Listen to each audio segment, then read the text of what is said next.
Hey, my name is Mike, and in this video I'm going to show you how to farm Mythic Battle of Dazar'alor for a chance at 2 mounts, one of which drops on normal, heroic, and mythic, that's G.M.O.D, and another one that drops just on mythic on the last boss, the Glacial Tidestorm. In this video, I am doing this from the Horde perspective. There is a slightly different pathing for Alliance, so if you are Alliance, I will try to get that out for you soon. I just don't have an Alliance character that can do that just yet. Heading over to the first boss, the Champion of the Light, you can skip all the trash going into it. There's a short stun when the boss comes out. And being the first boss, this is pretty simple. There's a couple of trash packs around the boss, but the main one is Frida Ironbellows, who is the main one. The main one was the word I was trying to say there. Throughout the fight, there's just going to be ads that spawn, and other than that, there's nothing really to this. So it's pretty simple. Just to get some house cleaning stuff out of the way, I'm a level 70 Fury Warrior with an item level of 506.93. This was recorded on Tuesday, May 14th, 2024 in Dragonflight, patch 10.2.7.54673. By the way, those mole machines that you saw there, after you kill that first fight, it's like 2 or 3 minutes of just waiting. If you watch the cinematic, you probably won't have to wait, but if you don't watch the cinematic, just wait for those mole machines to go away. It takes a few minutes, so if nothing's happening and there's no dialogue or anything, just wait. It takes a few minutes. Like I said, this has Horde, so Alliance have the same bosses, it's just different pathing. They start on the other end of this place and kind of go about it differently, so it's hopefully we'll have that out for you shortly. Heading over to the second boss, who is Grong, the Jungle Lord. He's a giant ape. He has a couple dots he puts on you, and he has a fire puddle that he drops on the ground. Throughout this fight, or throughout this raid, you'll notice I'm kind of just standing in whatever I can because I wanted to just see what does damage, what is actually worth getting out of the way of, and what is something that is noteworthy. I figured that some of the stuff you'll see him cast, even though it's like the fire I'm standing in right now, even though it's not doing damage, I just wanted to mention what that is, so that way you kind of have an idea. So you'll see me mention that throughout different fights. But the Ape Tagonizer adds in the back near you when you come in. They just increase his rage, and when he gets to 100 rage, he just does a raid-wide AoE that doesn't really do a whole lot anymore. That used to be one where you'd pop all your cooldowns and stuff, but no longer does that much damage. He generates rage regularly throughout the fight, but when he drops below 70% health, he will generate that rage quicker. And then when he drops below 40% health, he'll generate that even quicker from there.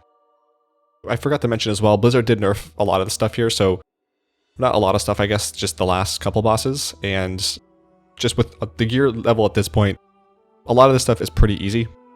I think most people are able to do this in like 490-ish gear, but as more expansions come out, of course, as War Within comes out shortly, and just as more people are getting Dragonflight Season 4 gear, this will be easier and easier. The trash here, I believe this is a gauntlet. It's been a while since I've actually had to do this, but I believe all the trash here just respawns anyway, so as much of it as you can skip, just skip it. I was able to do most of it except this one little doofus at the end here that just wanted to pull, so if you pull any of them, just kill them, and of course just keep moving on, because I believe they'll just keep respawning. Heading into the Jadefire Masters fight, there's a few mobs before you fight them to clear, and all the trash pack, of course, I am just speeding up because they are irrelevant. They don't have anything to them. So there is Mestra the Draenei and Mansoroi the Coltiran. The higher the discrepancy between their health, the more damage they do. So if one, I don't know the actual percentage, but you don't have to kill them at the same time, but try to keep them equal so you're taking a little less damage if you're someone who is taking a lot of damage throughout this fight. At 60 energy, they will do this field that we're going through right now, and you'll see that there is a Force Orb that I'm going to leap to right now. There's multiple of these throughout this little maze thing, so I didn't have to go get that one specifically, so I didn't know that until just right about now, where I saw the other one on the other side of where I'm at now. But basically, you want to pick that up. As far as I know, nothing you do will drop that, so you can stand in the swirlies like you're going to see I'm doing here, and it's not going to drop it. That little bull that's running around is just doing AoE damage to you. The Ring of Peace circles there, if you walk into them, they'll just bump you back, so you can't go through them, but you did see I could leap over them. I don't know if you can blink. I'm pretty sure you can Warlock Portal through them. So whatever makes this quicker for you, you can do that. But make sure you're bringing with you the Force Orb, because when you get to the end, the bosses are behind these barriers, and you can click on one of them with the Force Orb, and then that will make the barrier attackable. Otherwise, they'll just be immune to damage the entire time. So once you've used that orb on the barrier, you're going to, of course, bring it down, and then the bosses will become available once again. And at that point, you can just kill them. There's a few things throughout the fight that I didn't see, and I don't really remember from my time progressing on this, but I believe when they get to like 100 energy, I think there's like an ultimate ability, but I don't remember if it's one of them turns into a dragon, one of them turns into a phoenix. I think it's based on who you killed first. You also notice here one of the things that's going to happen is I get, I forget what the name of this mechanic is, but it throws me up into the air, and basically you're supposed to, the things that are flashing right now, you're supposed to like face them at a very specific and, very specific time. I've never understood that mechanic. I don't really know how to do that. And before I used to like, I don't remember if it used to kill you or if it used to just do a lot of damage, but nowadays, as you saw, it didn't do that much damage. Just wait until it's over, it'll drop you back down, no fall damage, and then you can continue on. So on the way to the next section of the raid, it's going to be a little bit of a walk, which I'm not speeding up because in the past people have said that they like watching and doing this alongside me while they're in the raid, so that way. The only things I'll speed up are kind of trash packs and like the ends of boss fights when they don't really matter that much. But on the way to the next one, just wanted to mention really quick, if you are interested at all, make sure you hit that subscribe button. I try not to ask a whole lot because I know it's kind of annoying, but if you like my videos, hit that subscribe button, it does help. My goal is to one day have one of those 100 subscriber plaques. I've been making videos since like 2006, and one day I will have that, but we'll see. And in the description box, there's other social media like an Instagram and TikTok where I post non-WoW related videos, a Twitter where I just post stuff that I think is kind of funny. I don't post opinions, just jokes. And then I forget what else is down there. Oh, Twitch. I don't really stream on a whole lot, but if you're interested in that, make sure to check that out. Like this video if you liked it, leave a comment, it helps, and subscribe. I'd appreciate it. Once you get over here, you're going to talk to Otoye, I think, and you're going to, if you're Horde, you're going to turn into Alliance, and you're going to turn into the better of the two factions, and it's going to be great. You're going to lose your racials, of course. You're going to get whatever you, I think I turned into a dwarf here, so whatever you turn into. I don't know if you always turn into a dwarf, or if like orcs just turn into dwarves and different ones turn into different people, but you're going to turn into into an Alliance character, and you're just going to make your way to the next boss. I sped up all this trash because you can only go one way here, so when you came in, you're going to take the right, the left is blocked off. And there's just a few trash packs that you cannot skip unless you use stealth. You probably get through them. Maybe in later expansions when you're high enough level, you can just skip them entirely.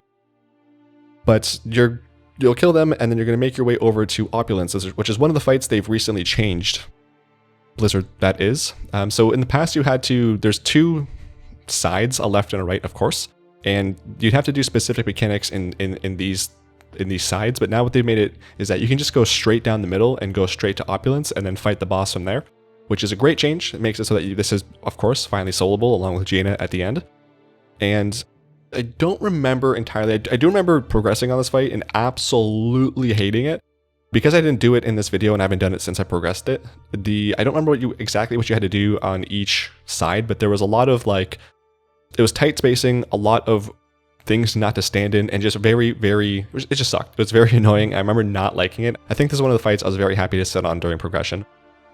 But on this fight, there was really, of all, it's like a middle bosses, I'm surprised there's so few things to worry about. He puts a 12-second dot on you that'll leave a pool on the ground called liquid gold. This circle around me is called coin sweep, and it just deals damage based on how many people soak that circle. But of course, since you're soloing it, it'll deal the full extent of the damage, which you're going to see isn't a whole lot, as well as I'm standing in the liquid gold. He'll spawn these spirits of golds that are just going to make their way to the edges of the room. You can kill as many of them as you want with AoE. I would definitely not focus target them unless you are a slower DPS and you are actually taking damage for some of these mechanics. All those spirits of gold do is that when they get to the edge, they will just start doing a raid-wide AoE. So the more you have up, the more damage you take. I don't remember, and I actually don't remember if it's a raid-wide AoE or if it's just swirlies on the ground. But either way, they'll just be doing something that is annoying for you if you are someone who is taking more damage throughout this fight.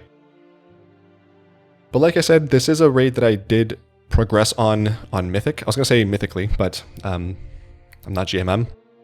But this is a raid I progressed on in Mythic, and just overall, I never really liked the aesthetic. I really don't like trolls. I think Horde is awful, and I hated Zuldazar, so obviously I hated this raid. Everything about it was just unfun. Even the later parts, or like the beginning parts where you're not necessarily within the temple.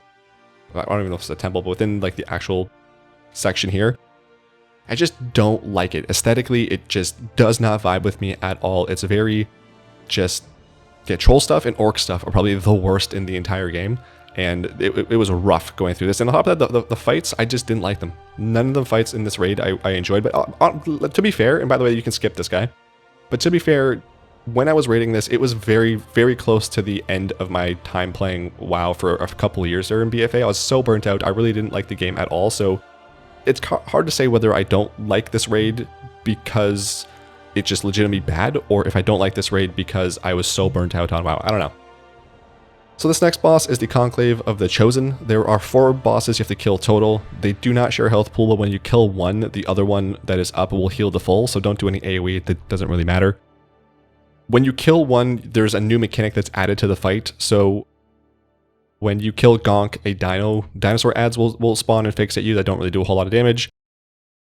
When you kill Paku, there's a flying dinosaur that you're seeing right now that does an AoE that doesn't do that much damage. Again, for me, if you're at lower item level, it might. There is a tiger from Kimball that I don't think you see in this video, but that would leap around and put a dot on you. And then there is a Kunda, which you'll see at the very end of this video, I believe. He just puts like electricity orbs around, and I don't remember if he hits you as well, or if it's just those electricity orbs that you want to avoid, but there's that. And then you also saw throughout the fight there was a frog jumping around. That's just part of the fight. Just don't stand in those swirlies. I don't remember if it stuns you or if it's just a dot that's put on you, but either way, just don't stand in that. Once you do that, you're going to make your way towards the elevator here. It is, I don't know why elevators in WoW are kind of either really quick or really slow, but this one is one of the slower ones. I caught it coming down, but it takes like a good 30 seconds for it to go back up, so I cut that out because it's unnecessary, but there's something about elevators in this game that just, they're never equal. And I think that's also another elevator. I think I mentioned this in my Nyalotha video, which if you watched or not, but I'm pretty sure all elevators now in WoW kill you if you stand under them, so don't do that. This is more trash that will eventually become skippable, but for now it's just hard to get by them because there's like an invisible barrier on the wall, so you can't completely jump on the wall, otherwise you'd definitely be able to skip them. But it's trash, doesn't really do a whole lot, so it doesn't matter. For King Rastakhan, I wasn't sure if I had to kill these ads at the door, or so I just ran up to the fight or to the boss to see if anything happened. Nothing happened, so you do have to kill these trash packs at the door. And then what you're going to do once you've killed them is you're going to make your way up to the altar. There's like an invisible wall that you can't go right up to King Rastakhan, but you're going to go up there, start the RP, and there's like maybe 2 or so minutes of RP, which ends with King Rastakhan coming down from his throne and then slowly joining the fight. The ads at the bottom of the ramp there will become attackable first, as you're seeing. They don't really do anything hectic, and they're very quick to kill, so I didn't even look into the mechanics for them. But you kill them, and then King Rastakhan will become available shortly. As he's coming down, he is absorbing damage, so you can't focus on him just yet. But when that absorb shield goes down, you want to just focus on him the entire fight.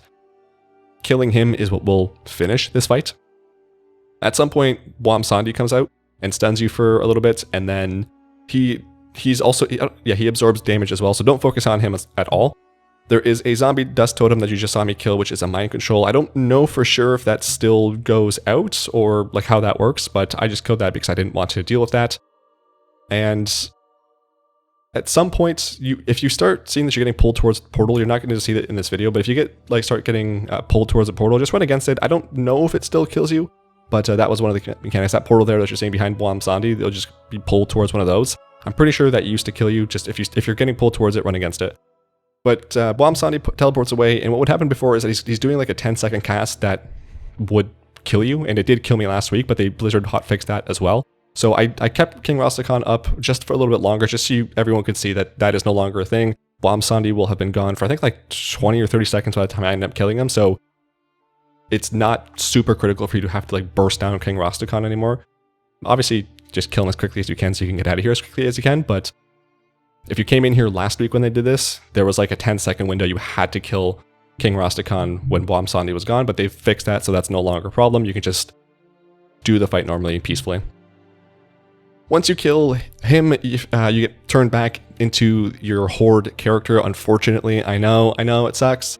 Horde is just the worst. Am I right? Like, can we all agree on this finally, that Horde is just awful? Aesthetically, awful. Looks-wise, awful. Like, maybe some of the newer ones are cool, like Blood Oath, fine.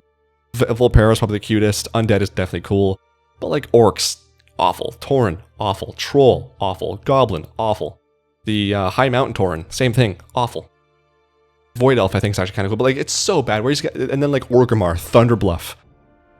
What are the other ones? Silvermoon City, awful. Just Undercity, oh my goodness. Get out of here with this garbage. And then you've got like Stormwind, Ironforge, Goated City, Alliance. Human, Night Elf, Dwarf, Gnome, Mecha Gnome, Draenei, oh my god. It's just incredible. Alliance is so much better. I only play Horde because my friends they'd have no taste. So once you get, so you saw me there talk to a riding Pterodax, get ported down here. You're going to kill all the ads before High Tinker Mekkatorque to get him to spawn. When he does spawn, this is the first boss that drops him out, by the way. He drops this on normal, heroic, and mythic, so you can do this on all 3 difficulties every week, so you have 3 chances per character per week to get that mount. The only thing about him is that he has a knockback, which isn't crazy. That's why I'm kind of fighting him on the near the wall there. The spark bots do nothing, so don't worry about them. The only thing to worry about is this gigavolt charge that he's put on me now, and you're going to see like a bomb with a timer above your character. The only thing you want to worry about is this mechanic, because it did kill me last week. And what it does is basically it's going to, when it expires, it drops a little electricity field on the ground, which you're going to see me circling here in a second. If you're standing in that, you're getting a stacking dot that straight up will kill you. So just make sure when that expires, you move out of that. At 40% health, the boss will fly up and becomes immune to damage, or takes less damage for like a minute. He'll spawn more spark bots, some exploding sheep that have those fire things you're seeing there, and it continues to do gigavolt charge, so focus on that. That's really the only thing you have to worry about. When he lands, there's that brown circle that I wanted to stand in to see if it did any damage. It didn't. And then it's the same as the first phase after that. It's a pretty simple fight. It's not... it used to be a whole lot more hectic. And I think that's one of the ones that was a roadblock for a lot of soloers, but it's now very, very soloable. The only thing really is that gigavolt charge. Like I said, as soon as you... To the left, you see that static field there. As soon as you... that expires off you, just move out of where that was. Once you kill him, there's a short delay in looting him, but then you can loot him, make your way towards the locked gate, which after a couple minutes, maybe not even of RP, they will be open for you. And then you can make your way to the second last boss, which is one of the ones that people have had some trouble soloing, so hopefully this video helps you out. And of course, the more gear you have, the easier this next fight will, entire raid of course, but this next fight specifically will be, because this one is still kind of DPS check, so if you're having issues up to this point, this one might give you some grief. So most of the trash here can be skipped. I did on the... I don't know what this is called. It's definitely not a bridge, this thing that I'm heading up into now, but I'm just going to call it a bridge because I don't remember. I don't know what this is supposed to be called. But this bridge, you can pretty much skip all of this, but I ended up accidentally pulling a couple of mobs, and then like because of the way this guy's padding, I pulled a few extra, or a couple more from there. So these guys here that I'm fighting are where the chest is going to be when you kill the boss, so that's why I'm pulling them. But and of course these guys at the edge here you want to kill as well.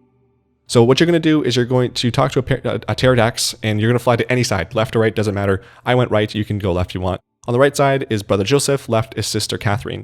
You want to kill these guys as quickly as possible, guy and girl. And what they're doing is that they are giving the boss energy. And when you kill one, you're going to you're going to click on the translocation pedestal there to get ported to the other ship. And what you want to do is interrupt the cast that they have. And there's a couple things that they do, nothing super crazy. If you see a tempting siren, make sure to kill that because it wants to knock you off the edge of the platform. So if you see that on the boat, kill that. But as you saw, you want to kill both those ads or the brother and sister as quickly as possible, because if the boss gets to 100 energy, he does catastrophic tides, which will kill you. That is still a one-shot.